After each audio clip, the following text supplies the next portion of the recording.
Vocês podem permanecer em pé, nós vamos ficar em pé o tempo todo para ninguém dormir. Não. Vocês podem se assentar.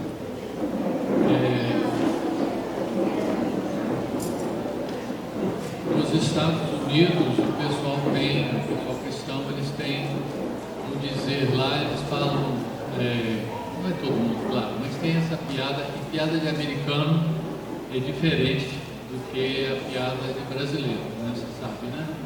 Então, às vezes a pessoa ouve uma piada americana e pensa, quê? Mas a piada é a seguinte, e pior que é verdade, eles dizem assim: você quer fazer Deus rir? Quer fazer Deus rir? Conte para Ele os seus planos. Então, alguns que riram aí entenderam que às vezes a gente chega para Deus e fala, eu quero fazer isso, olha, o meu plano é esse e tal, e Deus, eu creio que Ele só fica olhando assim, pensando, coitado, não entendeu nada ainda, né? Porque a vida é cheia de surpresas, e Deus faz as coisas da maneira que Ele quer fazer. Então, eu e a Mônica estávamos numa escala para ensinar e tomar conta, vamos dizer, das crianças numa igreja, quando a gente tinha nossos 20 e poucos anos, e eu não tinha nenhuma experiência trabalhando com crianças, e a gente estava lá e tinha um playgroundzinho lá, e as crianças lá fazendo bagunça e brincando, e tinha um menino lá, e os pais aqui em pé, olhando, né? E tinha um menino lá que estava fazendo muita bagunça, não estava deixando as outras crianças brincarem nos brinquedos. E eu fui lá e falei com ele, olha, deixa as outras crianças brincarem aí e tal. E esse garoto me olhou assim, não sei o quê, e não prestou atenção e ficou brincando lá do mesmo jeito. Eu voltei, estava do lado de um outro pai que estava lá para cuidar das crianças e falei, gente, essa criança está fazendo tanta bagunça e parece que, cadê o pai? Cadê o pai dessa criança? É impressionante, parece que não presta atenção, não está... Aí ele falou, eu sou o pai dessa criança. E tranquilo lá. E eu naquele momento... eu senti, eu nunca vou ensinar criança. Não é a minha chamada, não é o que Deus quer de mim. Está na cara que eu não é a minha praia, não é aí. E Deus foi me preparando, me surpreendendo e me preparando para fazer estudos bíblicos, pregar, etc. Mas sempre para jovens jovens adultos e adultos. E nunca tive realmente muito jeito para ensinar crianças. Então, Deus nos surpreendeu, me surpreendeu, quando nos chamou e abriu as portas para trabalhar nesse ministério dos investigadores da Bíblia, ou do TMC, né? Então, Deus nos surpreende muitas vezes, e Ele vai preparando a gente, e a gente às vezes nem sabe que Ele está preparando a gente para um certo ministério. Eu sou artista gráfico, ilustrador, e uso isso para ensinar a palavra muitas vezes. Então, com isso aí, e com o trabalho no Brasil, a minha esposa é pedagoga, ela ensina crianças muito bem, e tanto que com o nosso neto, a gente é doido com nossos netos, mas esse que está mais perto da gente, 7 anos de idade, eu jogo bola com ele e tudo, mas na hora de tentar usar a mesma dinâmica que usava com as nossas filhas, vamos ler um livrinho aqui, alguma coisa assim, ele não queria, por causa dos vídeos, do telefone e tudo isso. Mas a Mônica, ela sentou lá com ele, abriu o material do TMC, né, outro material para crianças um pouco menores, é o Ver e Fazer. Esperamos que esse material vai chegar até vocês também, no futuro próximo. E então ela foi lição por lição e, como ela mencionou, ele aceitou a Cristo e ela tem aquele jeito incrível de trabalhar com crianças. Mas eu não. Então, às vezes Deus chama a gente para treinar quem vai treinar ou quem vai ensinar. Então, aqui tem pessoas que estão treinando treinadores e treinadoras que vão chegar na sua igreja, no seu local, e treinar as professoras ou os professores, né, de crianças.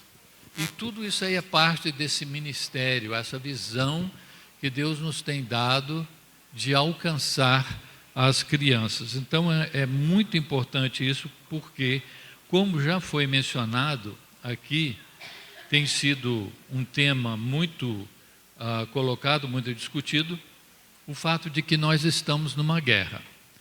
Nós não pedimos para estar nessa guerra, nós não iniciamos essa guerra, mas estamos numa batalha, estamos numa guerra espiritual, e essa guerra foi declarada contra os nossos filhos, contra as nossas crianças e as crianças em geral, né?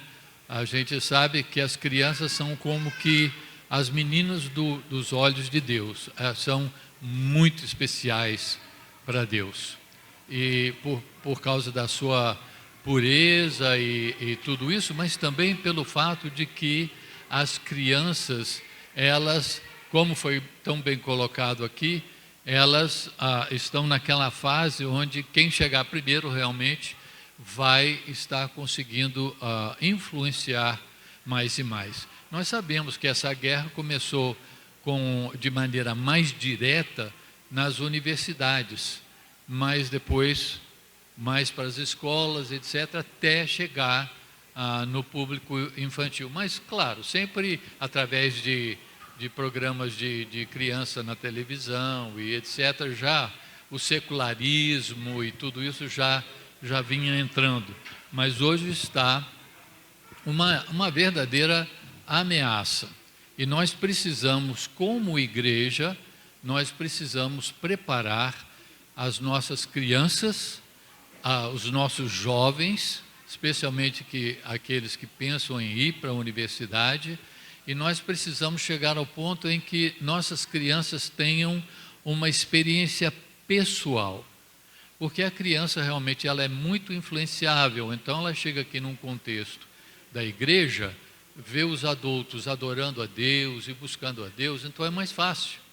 Mas quando elas estão lá fora, sozinhas, com outras crianças que não têm esse preparo, e com professores e professoras que vão já até ter aquela agenda de tentar distorcer a mentalidade e o enfoque da criança, então nós precisamos que as crianças tenham uma experiência pessoal com Deus. Essa experiência ela precisa ser da própria criança, em outras palavras, porque a fé das crianças será testada. E será testada quando a professora e os pais não estarão do lado da criança. Então ela tem que ter aquilo incorporar, assim, ela tem que incorporar aquilo no sentido daquilo fazer parte dela, né? Agora, claro, o Espírito Santo de Deus é que faz a obra e é Ele que dá essa permanência, que acabamos de escutar aí sobre a importância dessa permanência, é essencial. E então, se a pessoa não tiver o Espírito Santo, ela pode tentar, sem aquele trabalho todo externo, não vai resolver. Ela tem que ter realmente o Espírito Santo de Deus, que transformou a vida dela, está com ela, fazendo toda aquela diferença. Existem quase 2 bilhões de crianças no mundo. O trabalho diante de nós é monumental. Só Deus mesmo, né? Mas o pouco que cada pessoa fizer tem o potencial de ser multiplicado e alcançar mais e mais. Inclusive, quando nós estivemos no Nordeste e fomos visitar algumas escolas públicas na área lá de Parnarama, um pouco mais ao sul de Caxias, lá no Maranhão, nós falamos com algumas professoras e até diretoras de escola que nos diziam, olha, depois das crianças estudarem na aula de religião esse material, tivemos pais que nos chamaram dizendo, o que vocês estão fazendo com os nossos filhos? E aí o pessoal ficou até preocupado, como assim? Não, é porque estão obedientes, estão educados, estão fazendo o que a gente pede, estão ajudando, e o que está havendo aí? Então até os pais começam a ver aí a diferença que isso faz. Alô? Uau, ok, está funcionando. Eu acho que algo assim que foi colocado também, e algumas perguntas e algumas colocações que foram feitas ontem à noite, conversando com a gente, eu senti que seria importante colocar, eu gosto sempre de definir as coisas. Quando a gente está estudando a Bíblia, foi colocado aqui também que é importante a gente entrar um pouco na teologia para melhor entender a sequência da Bíblia, a mensagem da Bíblia, e poder explicar isso para as crianças. Eu creio que é importante a gente fazer uma distinção mais ou menos aí, que é o seguinte: falamos muito do evangelismo e do discipulado. Inclusive, isso aí cai como uma luva no nosso ministério, porque o nosso ministério sempre teve a preocupação, o pessoal tinha visto muito isso acontecer, às vezes uma cruzada evangelística, alguma coisa assim, e aí o pessoal chega numa cidade, prega, e as crianças se convertem também, e vão embora, e as crianças ficam, e agora? Como é que vão crescer em Cristo? Então, a ênfase do discipulado sempre foi uma parte muito importante, muito forte no ministério do TMC. Agora, eu acho que a gente precisa entender, ao mesmo tempo que o evangelismo e o discipulado são 2 lados da mesma moeda, o discipulado sendo mais ou menos, podemos definir de certa forma, como uma sequência e uma consequência do evangelismo, eu creio que teologicamente nós podemos entender o evangelismo como o primeiro aspecto da salvação. Nós temos, a salvação tem 3 tempos ou 3 aspectos: a justificação, a santificação e a glorificação. E é muito importante a gente entender isso. O que é a justificação? Justificação, eu gostava de mais ou menos comparar com um casamento. Então, quando a gente se apaixona por uma pessoa e a gente então decide, olha, vamos lá, vamos unir nossas vidas e criar uma família, algo novo. Vamos ter esse compromisso. Então, a pessoa vai, tem aquela cerimônia de casamento, aquilo podemos dizer que é um ato, é uma realidade que acontece uma vez, ou deveria, né? O divórcio, a vida não é tão complicada assim, o que complica é o pecado, né? Mas, e com tantas complexidades e tudo isso eu sei, mas vamos deixar isso de lado. Então, o casamento é um ato. Quando o casal casa e começa a viver juntos, muitas vezes acontecem discussões, problemas, e às vezes essas discussões e dificuldades são muito fortes. Mas você já viu um casal falar assim: gente, nós estamos brigando demais, a coisa está feia, vamos fazer o seguinte, vamos voltar lá e casar de novo? Não. Não, nós já casamos, agora nós temos que resolver essa questão, né? Então, a justificação é quando Deus nos declara sem culpa. Por quê? Nós nos arrependemos dos nossos pecados e nós colocamos nossa fé no Senhor Jesus Cristo como o sacrifício perfeito que tomou sobre si os nossos pecados e nos deu, então, o perdão. E Ele acreditou a sua retidão ou justiça sobre nós. Deus é justo e justificador. Então, essa justificação é algo inicial que não é repetido. É uma coisa só, acontece uma vez só. Quando acontece. Agora sim, às vezes é um processo, por exemplo, a criança entendeu hoje e tal, precisa reforçar um pouco e tal, claro. Mas, basicamente, a justificação é um ato. A pessoa é perdoada e recebe a vida eterna. Agora é como casamento, agora começa um processo para a vida toda. E o casal precisa, então, entender como se respeitar, como amar e tudo isso, e formar uma família. E então, que parte é essa aí da nossa salvação? É a santificação. Então, nós aceitamos a Cristo, fomos perdoados, recebemos a vida eterna, e então, agora entramos numa nova relação, um relacionamento com Cristo, e nós precisamos aprender a ser cada vez mais como Ele. E nós precisamos, então, que Ele, através do Espírito Santo, produza o fruto do Espírito Santo em nossas vidas, e nós precisamos usar os dons espirituais que Ele nos deu, no contexto da igreja, e os talentos naturais que Ele já nos tinha dado e que estamos desenvolvendo na sociedade, mas na igreja também. E ir crescendo, alcançando outros para Cristo, testemunhando. Isso então seria a santificação.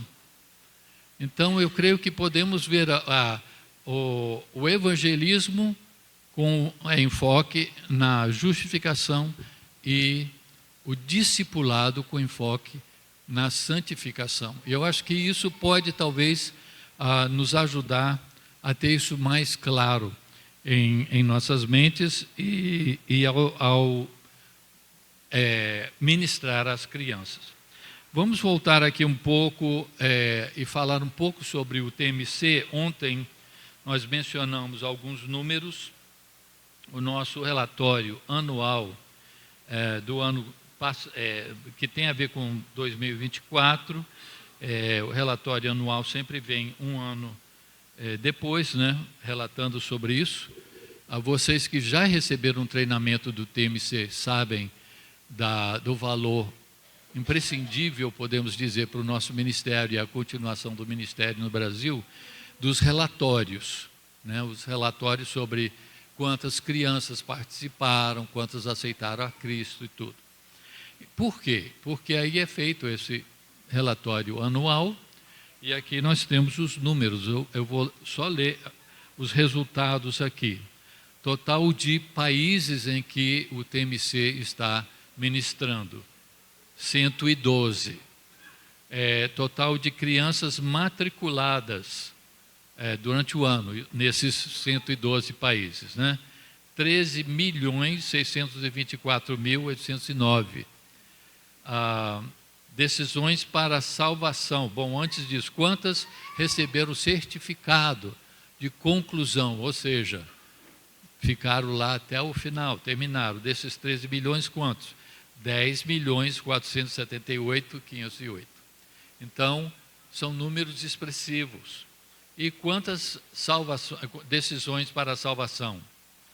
7.146.341. Então, são muitas crianças sendo alcançadas ao redor do mundo. Mas quando a gente compara esse número e todos os números de todos os ministérios infantis ao redor do mundo, é uma gota d'água num oceano de necessidade. Mas não devemos ficar desanimados, porque a verdade é que Deus está movendo, Deus está avançando, Deus está chamando pessoas para esse ministério com as crianças, e creio que está, inclusive, convencendo pastores, como mencionamos ontem à noite, do valor estratégico de colocar as crianças realmente até como prioridade no ministério de alcance da igreja local. Então, nós temos esse material, nós temos um material, a Mônica depois vai falar mais sobre o material. Nós temos, vocês já sabem, já foi colocado aqui, o Clube Investigadores da Bíblia 1, Clube Investigadores da Bíblia 2, o Ver e Fazer, que juntamos em uma revista o primeiro e segundo, e existem outros currículos que estamos vendo aí a possibilidade de ir lançando aqui no Brasil também. Então, com tudo isso aí, a ideia, e eu vi alguém estava falando aí, não lembro com quem, alguém falou, nós damos cada lição em 4 semanas, ou 4 reuniões, né, com as crianças. E eu achei aquilo ótimo. Por quê? A ideia, muitas vezes quando a gente vai ensinar alguma coisa, a gente fica preocupado em acabar. Bom, aqui está a revista de escola dominical, e hoje a lição é tal, e eu preciso dar a lição todinha, porque na semana que vem já tem outra lição, já tem outra... então, muitas vezes temos essa mentalidade. Mas com os investigadores da Bíblia, a ideia é justamente o oposto. Você quer segurar as crianças o máximo que você puder. Por 2 razões. Primeiro, para que cada criança entenda muito bem. Mas a segunda também é porque você soltando, qual é a garantia de que ela vai ter uma continuidade na igreja, ou lá fora, ou onde ela estiver, uma continuidade de discipulado, de alguém mostrando, ensinando, facilitando o ensino bíblico. Então, quanto mais você puder reter essas crianças, melhor. Pessoal na África do Sul, eles fazem um trabalho muito bonito, eles já começam com as crianças desde cedo, com Ver e Fazer e outros currículos também, para crianças bem pequenas, e tentam manter, cada currículo lá, eles tentam manter a criança o ano inteiro. E aí passam para o próximo, aí vão o ano inteiro. E chegam até os 13, 14 anos de idade, aquela criança que passou aquele processo todinho, ela chega no final, ela sabe mais às vezes do que o professor, porque ela passou o processo todo. E o que o pessoal faz lá na África do Sul? Que eu acho que aqui no Brasil, pessoal, alguns estão começando a ter essa visão e fazer. Eles estão com a meta de alcançar 1% da população total de crianças em toda a África, até eu acho que é 2030. E 1% já é um número enorme, milhões e milhões de crianças. Aonde que eles vão arrumar tantos professores, tantas professoras?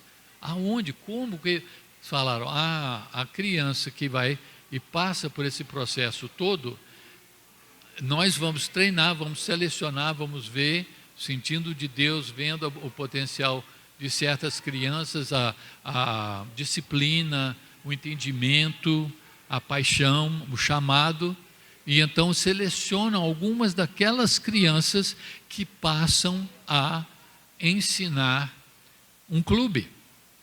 Então, primeiro, começo a ensinar um clube, aquela criança já com 14 anos, talvez 15, começa a ensinar um clube com a presença da professora, que vai orientando, vai vendo e tal. Depois, algum tempo depois disso aí, a criança já deslancha sozinha, não precisa nem de uma supervisão, porque ela já está mais do que capacitada.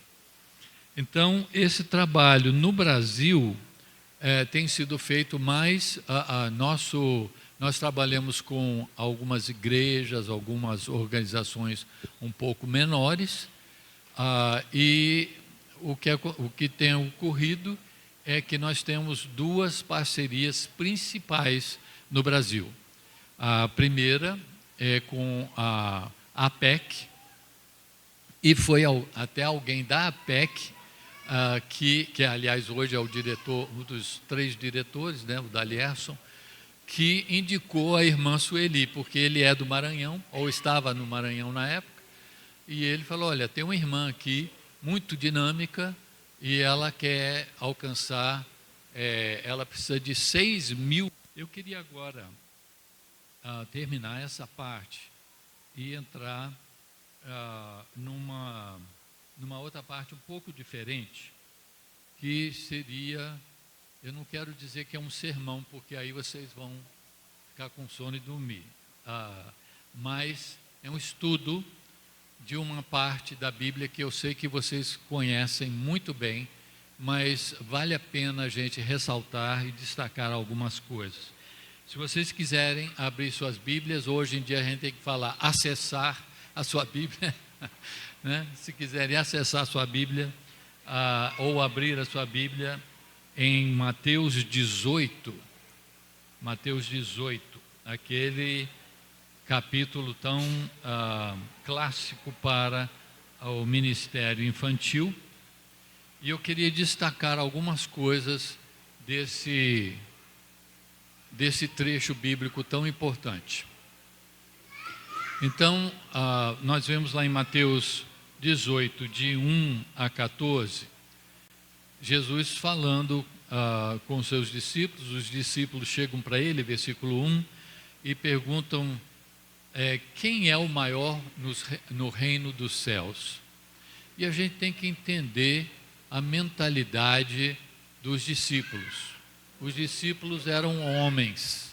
Homens são muito competitivos. Homens são muito políticos. Aí descobri que as mulheres também são. Mas está sempre buscando ser o mais importante, estar na frente da fila, ser o mais destacado. Então, Senhor, quem é que é o mais importante no reino? Agora, vocês sabem que o nosso Senhor, o Senhor Jesus Cristo, ele sempre usava, ou não sempre, mas muitas vezes usava o tratamento de choque, né? Bem-aventurados os ricos? Não, os pobres de espírito. Bem-aventurados os alegres? Não, os que choram. E aqui ele falou, o maior no reino, vocês querem saber quem é o maior do reino? Jesus chamou uma criança e a pôs no meio deles. Um comentarista bíblico disse, olha, que essa criança poderia talvez ser até do apóstolo Pedro, não sabemos, seria conjectura, mas chamou uma criança, pôs no meio deles. Eles provavelmente estavam em Cafarnaum, que é do lado do mar da Galileia, que não é exatamente um mar, é um lago, né, também chamado de lago de Tiberíades, e lá havia então uma pequena comunidade. A sogra de Pedro morava lá em Cafarnaum. Inclusive hoje, se você for para Israel e for para Cafarnaum, você vai ver uma estrutura, tipo uma casa, mas uma estrutura grande em cima de uma área lá, que alguém acha que identificou como a casa da sogra de Pedro. Não sabemos, mas lá tem uns moinhos, que ainda até hoje, arqueologicamente interessante, lá tem os restos de uma de uma sinagoga, e também vários moinhos, que eles moíam então o trigo, né, talvez milho, mas especialmente trigo, e colocavam aqueles moinhos lá. Por que isso é importante, esses moinhos? Vamos chegar lá. Então, ele chamou uma criança e ele disse: em verdade vos digo que se não vos converterdes e não vos fizerdes como crianças, de modo algum entrareis no reino dos céus. Então vocês querem saber quem é o maior do reino de Deus? E reino de Deus e reino dos céus é a mesma coisa. Sei que existem algumas ideias aí fora, mas existem versículos onde até os dois termos são usados, e a indicação é que é a mesma coisa. Porque o termo reino dos céus aparece mais em Mateus? Porque Mateus é o primeiro livro do Novo Testamento. Mateus foi o autor mais judaico, e ele estava escrevendo mais para judeus, e então o judeu, ele tratava não só de não tomar o nome de Deus em vão, mas ele fazia de tudo para nem citar o nome de Deus. Então, reino de Deus, eles ficavam, eu não quero, como é que eu posso dizer isso sem dizer o nome de Deus? Reino dos céus. Então, por isso que aparece esse termo, mas é a mesma coisa. Então, Jesus disse: olha, nem entrar no reino a pessoa vai entrar se ela não for como uma criança, se ela não se converter. Converter significa mudar, ser transformado. Aí ele diz: portanto, aquele que se tornar humilde como esta criança, esse é o maior no reino dos céus. Pronto. Acho que furou lá o balão lá do... o pessoal lá querendo saber quem que era, em vez de Jesus. Jesus é o maior mestre de todos os tempos, né? Não só conhecia, claro, a natureza humana e tudo, mas ele com tanto jeito, com tanto amor, porque ele podia chegar e dizer: gente, mas que vergonha vocês chegarem para mim e falar isso. Eu sei o que vocês estão pensando aí. Vocês querem ser o maior, né? Vocês querem que eu diga: o Pedro, Tiago e João são os maiores. Ao invés de então chegar e confrontar diretamente, ele deu o princípio da coisa. Qual é o princípio? Maior no reino é aquele que entende que Deus é que faz a obra. Deus é que deve ser destacado. Deus é que deve ser glorificado. O crédito todo é de Deus. Então, não tente ser aquele que vai aparecer, aquele que vai dizer: olha o que eu fiz, olha o que eu consegui. Olha, não. Você quer ser grande no reino, então você precisa ser humilde como uma criança. A criança não liga para essas coisas políticas. Então, e ele vai além. Ele diz: e qualquer que receber em meu nome uma criança tal como esta, a mim me recebe. Então a gente vê a importância que ele deu para as crianças. E realmente a palavra-chave aqui, nós podemos dizer, é a humildade. Não há a possibilidade de uma pessoa ser salva, ser justificada, se ela não se humilhar e reconhecer quem é Deus e quem é ela mesma, né? A gente não deve nunca chegar e falar: uau, o pastor, aquele pastor, ou aquele líder, aquela pessoa, ela eu não chego nem, mas é a nossa tendência, a gente se comparar. O pastor, o fulano, a professora tal, ela ensina tão bem, ela fala tão bem, e eu não. Não, Deus tem um ministério para cada pessoa, e a gente não deve se comparar uns com os outros, e sim com Cristo. E quando a gente se compara com Cristo, o que acontece? A gente vê que a gente não chega nem no dedão do pé dele, né? Por isso que a gente precisa ter essa perspectiva humilde. Agora, humildade não significa eu chegar e dizer assim, eu sou tão fraquinho, eu sou tão insignificante que eu não posso fazer nada. Não, a gente começa desse ponto de partida e entende, eu sou tão fraco. Sim, Deus nos deixou fracos. Deus nos deixou fracos, com o propósito de nos ajudar a entender que a força não é nossa. A questão não é, eu sou tão fraco. A questão é, Deus é tão forte.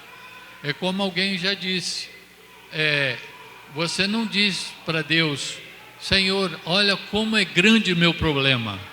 Você diz para o seu problema, olha como é grande o meu Deus. A gente inverte a coisa e coloca a fé no Senhor. Então, nós somos pequenos, somos insignificantes, somos fracos, mas essa não é a questão. A questão é que Deus é forte, que Deus, nos amando, Ele nos dá a significância. Nós somos, ninguém valoriza mais o bebê não nascido, que muitos querem dizer, é feto. Exatamente, é um ser humano. Ninguém valoriza isso mais do que os cristãos, porque os cristãos sabem que nós fomos feitos à imagem e semelhança de Deus. O nosso valor não vem de nós mesmos, nosso valor vem de Deus. Se o Deus Criador do universo nos ama tanto como Ele nos ama, então nós temos valor. E nós podemos fazer as coisas que Ele quer que a gente faça, porque Ele nos dá o Espírito Santo, Ele nos dá o poder, Ele age através de nós. Então, é bem importante essa perspectiva. Agora, ele continua, Jesus continua, e ele fala aqui então, ele dá um aviso realmente muito sério. Eu creio que poucas vezes Jesus deu avisos assim, ele deu algumas vezes, mas um aviso tão sério assim. Mas qualquer que escandalizar um desses pequeninos que creem em mim, melhor lhe fora que lhe fosse pendurasse ao pescoço uma mó de azenha, ou seja, uma pedra de moinho, e se submergisse na profundeza do mar. Então Jesus, ele era muito visual, porque as pessoas são visuais, então ele ensinava assim. Ele provavelmente então estava lá em Cafarnaum, lá onde tinha esses moinhos, e do lado do mar da Galileia, e ele falando, olha, está vendo? Se alguém escandalizar um desses pequeninos que creem em mim e as fizerem tropeçar, seria melhor pegar esse moinho. Agora, o moinho tinha duas partes. Quando eu visitei só uma vez, mas visitei anos atrás a Israel, e aí eles mostraram aqueles moinhos lá. O moinho tem uma pedra grande, a base, e uma pedra menor, também pesada, mas menor, que vai girando em volta, a pessoa vai empurrando aquilo e vai em volta moendo o trigo. Quando ele diz a palavra que é usada, pelo que explicaram lá quando a gente estava fazendo o turismo lá, quando Jesus falou da pedra de moinho, ele estava se referindo à base, aquela pedra grande, enorme. Seria melhor pegar uma pedra enorme daquelas, amarrar no pescoço e jogar elas aqui. Ele provavelmente até apontou aqui no mar da Galileia. E então a gente vê a importância da gente não escandalizar as crianças, de protegê-las, de ajudá-las a permanecerem no caminho, e com toda a pureza, com toda a inocência que elas têm. Aí ele diz, versículo 7, ai do mundo por causa dos escândalos, porque é mister que vem o escândalo, mas ai do homem por quem o escândalo vem. Então, portanto, se a tua mão ou teu pé te escandalizar, corta e tira-o para fora. Melhor é entrar na vida coxo ou aleijado do que, tendo 2 mãos ou 2 pés, serem lançados no fogo eterno. E se o teu olho te escandalizar, arranca-o e atira-o para longe de ti. Melhor te é entrar na vida com um só olho do que, tendo 2 olhos, seres lançado no fogo do inferno. Vede, não desprezeis algum destes pequeninos, porque vos digo que os seus anjos nos céus sempre veem a face do meu Pai que está nos céus. Existem muitas interpretações para isso, eu queria só mencionar, eu vejo da seguinte forma, eu acho que eu interpreto assim, que Jesus estava dizendo, olha, as crianças, se elas têm um anjo da guarda, ou ela tem um anjo, ou tem 2 ou 3, ele não especificou, não sabemos, mas de alguma forma os anjos, como diz lá em Hebreus, né, que os anjos são mandados para ajudar as pessoas que não são porventura, todos eles, os anjos, espíritos ministradores enviados para servir a favor daqueles que hão de herdar a salvação.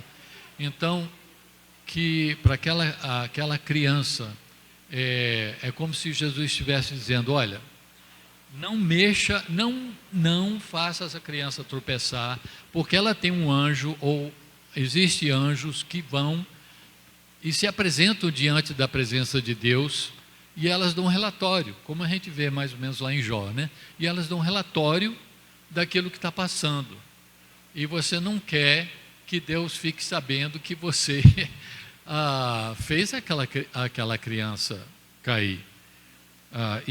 Eu creio que ele está falando nesse sentido, mostrando um pouco do outro lado, né, da eternidade, e a importância que as crianças têm. E aqui, quando ele diz criança, ele pode estar se referindo a adultos também, porque são os pequeninos, aqueles que colocam a sua fé com toda a humildade em Cristo como uma criança, né? Porque ele disse que nós temos que nos tornar como crianças, e eu creio que aqui ele está falando sobre crentes novos, aqueles que são novos na fé, precisam de proteção, de ajuda. Então aí ele diz, porque o Filho do Homem veio salvar o que se tinha perdido. O Filho do Homem é o título que Jesus mais preferia usar para si mesmo. Ele é o Messias, ungido de Deus, mas ele preferia usar o termo Filho do Homem. E esse termo não vem, eu achava que era de Ezequiel, né? Filho do Homem, ou seja, enfatizando a sua humanidade, mas não. É de Daniel 7:13, onde mostra aquele, como o Filho do Homem indo diante do ancião de dias e recebendo o reino. Então é um termo, um título de reino, do reino de Deus. Bom, então ele continua aí, ele diz, que vos parece, se algum homem tiver 100 ovelhas e uma delas desgarrar, não irá pelos montes buscando as outras, deixa as 99 e vai buscar uma. Gente, é muito importante a gente ter em conta, e a gente, se você tiver um filho ou uma filha que isso aconteceu com ele ou com ela, você vai entender a importância desse versículo. É super importante valorizar cada criança, especialmente, ou cada adulto que vem aos pés de Cristo e recebe a salvação, especialmente se ela chegar no ponto e se desvia. Não devemos desistir daqueles que parece que saíram do caminho, se desviaram, estão bem perdidos por aí. é muito importante ir atrás e buscar aquelas pessoas e trazer aquelas pessoas de volta. E aí ele termina com o seguinte, ele diz: assim também não é vontade de vosso Pai que está nos céus que um destes pequeninos se perca. Deus não quer que nem um pequenino se perca. Versículo 14. Então, a nossa missão é, cada um tem uma missão, né? Deus tem uma missão específica para cada para cada pessoa, e a nossa missão é contribuir para alcançar mais e mais e mais crianças para o reino de Deus. Que Deus possa continuar abençoando cada uma de vocês, cada um de vocês, chamando mais homens. Nos treinamentos normalmente a gente vê poucos homens. Parabéns pelos homens que estão aqui, e que Deus possa realmente continuar usando os irmãos também.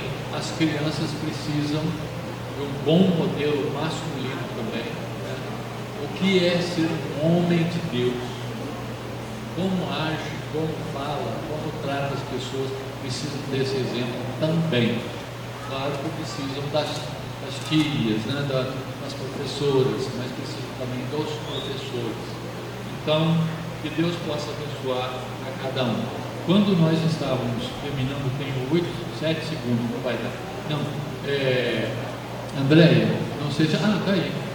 Obrigado. Então eu queria só aproveitar a dica aí, que tantos livros foram mencionados. Queria mencionar isso porque numa conversa aqui, não estou vendo o irmão aí, foi falado: nós somos lá em Belém e nós temos essa preocupação de preparar os professores, as professoras, e o pessoal muitas vezes não tem ideia da sequência. E aí eu falei: bom, eu escrevi um livro basicamente com essa ideia de alguém chegou e falou: olha, a gente sabe quem é Adão, a gente sabe algo sobre Davi, mas essa sequência, como é que se encaixam as coisas na Bíblia, a gente não tem. Então eu escrevi um estudo bíblico panorâmico, de Gênesis a Apocalipse, em 14 lições, e vai pegando os pontos altos da Bíblia. Os pontos altos da Bíblia são as alianças que Deus fez, né? E então isso mostra, você pode, através de já aí está vendo espanhol, vistaço, né, de um vislumbre, de uma vez só, você olhar e ter uma ideia da sequência bíblica, e isso vai ajudar na hora de ensinar e passar isso para as crianças. Então, estudo bíblico panorâmico, no endereço URL enorme aí, mas se tiverem interesse, está à venda lá. Que Deus abençoe e muito obrigado pela paciência.